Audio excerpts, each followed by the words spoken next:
Et il a dit, regarde, la lumière, ça appartiendra jamais à personne. Ça, c'était le début d'une histoire.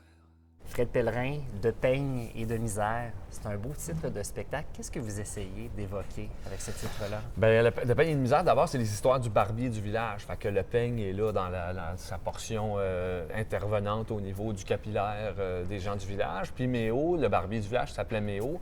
Méo, c'est un personnage véritable et qui a vécu réellement à Saint-Élie-de-Caxton. Et comme il était déjà dans les cheveux, il n'hésitait pas à aller un peu plus creux puis à jouer dans la tête du monde, à aller chercher des secrets, à aller chercher des confidences. Puis, fait que ça, c'est le peigne. Puis la portion misère, elle vient du fait que l'histoire que je vous raconte, en fait, c'est une histoire qui mène peut-être à la fin du monde. Fait que on rencontre le début du monde au début du spectacle, puis on se rend à frôler la fin du monde parce que pour une série de raisons, on va peut-être y aller. Puis finalement, un jour, c'est Méo qui sauvera le monde. Mais c'est ça. Fait que la portion misère vient de cet élément-là. Donc, on renoue avec les personnages de Saint-Élie, c'est ça, ce spectacle-ci? On rencontre encore, pour ceux qui auraient déjà trempé dans mon univers, on rencontre encore Mme Gilna avec ses 473 enfants, Toussaint Brodeur, le vendeur de bière illégale, le forgeron Réopel, le vieux curé dans son presbytère neuf, puis ça fait que toute la faune est là. Puis cette fois-ci, bien, on va plus focusser, si on veut, sur Méo le barbier pour faire bouger les affaires. On est au commencement du monde, le rideau s'ouvre sur la terre. L'aube se lève, la rose est tombe, comme mon théâtre, il faut se taire. On regarde un auteur québécois comme Michel Tremblay qui a construit toute une carrière autour des mêmes personnages. Est-ce que Saint-Élie, pour vous, va être toujours une source infinie d'inspiration? Est-ce que vous voyez à tout jamais raconter les histoires de votre village? Ou est-ce que ça vous fait peur de manquer d'histoire? J'ai pas peur que le village en fabrique pas assez d'histoires. C'est un moteur, c'est un moulin à histoires incroyables, ce village-là. Puis là, en plus que les gens finissent par comprendre qu'on a cette richesse-là, parce que jusqu'à il n'y a pas longtemps, toutes ces choses-là étaient encore étiquetées tradition orale puis poussière de folklore. Puis tout à coup, il y a eu une valeur artistique qui a été donnée aux histoires du village qui fait qu'aujourd'hui, les mêmes histoires qu'on avait sont devenues, puis qui étaient parfois de la honte ou qui étaient parfois cachées dans des boîtes, sont devenues une source de fierté, puis participent à un sentiment d'appartenance, sont devenues un moteur économique au village. C'est les mêmes histoires, c'est juste l'ampleur que ces histoires-là ont pris, ça les a changés bout pour bout. Fait que ça fait que maintenant, on a le réflexe de vouloir aller ressortir ces histoires-là, de vouloir en créer d'autres. Donc, il se crée beaucoup d'histoires à Saint-Élie-de-Caxton. En même temps, tu sais, est-ce que pour moi, donc ma crainte n'est pas là. Puis là, je me dis un jour, est-ce que ce village-là pourrait arrêter de m'inspirer? Je pense pas. On est encore dans un amour fou, on est encore très allumés l'un envers l'autre, moi puis ce village-là. Fait que tout est là, j'habite toujours ce village-là, je le secoue, je le brasse, je le porte à bout de bras, je m'implique dedans.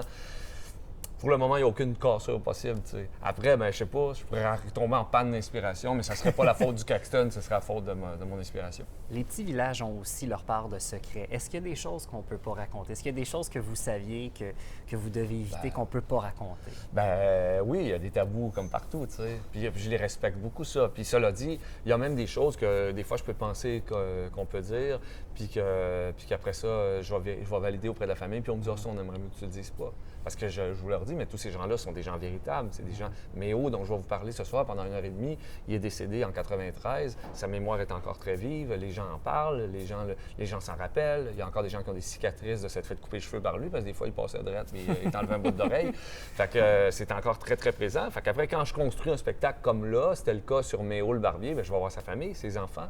Puis je valide auprès d'eux, tu sais, je vérifie avec eux jusqu'où ils sont prêts à aller, tout ça. Fait qu'après, au début, il fallait que je l'explique beaucoup parce que comme je distorsionne la réalité, tu sais, les gens disaient « Non, mais mon père, il faisait pas ça », tu sais. Puis là, finalement, je leur expliquais que moi, j'arrangeais ça. Puis là, ben, comme c'est le 5e spectacle que je fais, comme tous les gens du village ont vu de nombreuses fois mes spectacles, ben, là, ils comprennent maintenant qu'il y a une transformation de la réalité. Fait que c'est plus facile de le faire approuver parce qu'ils comprennent comment ma patente marche. Fait que moi, j'ai eu la chance, donc, d'avoir cette grand-mère-là qui avait connu le début de l'histoire, le début du monde, en fait. Oui. Est-ce qu'il y a des gens qui étaient moins contents que vous tourniez les feux des projecteurs sur votre village?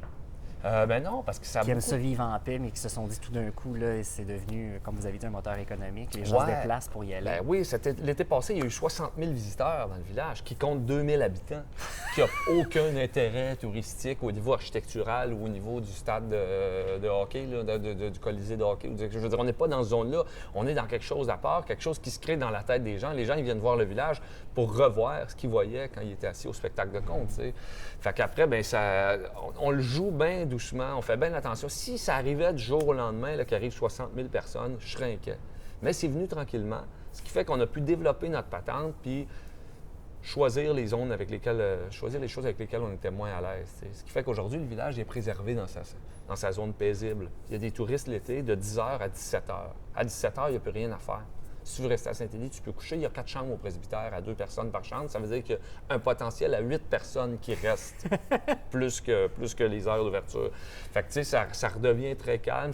On le travaille vraiment pour que ça soit un milieu de vie puis que ça ne devienne pas un attrait touristique, là, t'sais. Parce que ce village-là, il est habité, puis on veut l'habiter. Puis nous autres, ce qu'on veut, c'est avoir une communauté vivante, puis soigner ça. T'sais. On est au commencement du monde, sur une terre abandonnée. Les idéaux sont sans royaume, tous les soldats ont déserté.